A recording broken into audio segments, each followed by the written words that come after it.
কিছু বলবা? দাঁড়াও না, নিজের মধ্যে নতুন প্রাণের অস্তিত্ব টের পাচ্ছি। হ্যাঁ দোস্ত বল। আমি প্রেগনেন্ট। কংগ্রেচুলেশন দোস্ত, তোর মা হওয়ার স্বপ্ন পূরণ হয়ে গেছে। আমি তুষারের পর তোকে খবরটা জানালাম, আর তোকেও নাইও জানানোর জন্য। ভাইয়ের রিয়েকশন কি ছিল রে? খুব খুশি তাই না?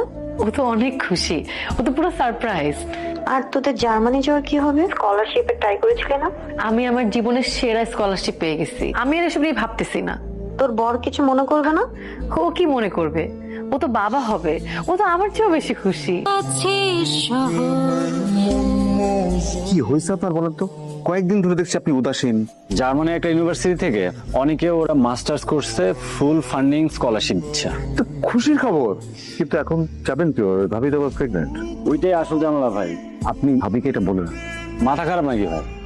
এই বিষয় নিয়ে তার সাথে কথা বলা মানে মহা ঝামেলা ডেকে নিয়ে আসা। তাছাড়া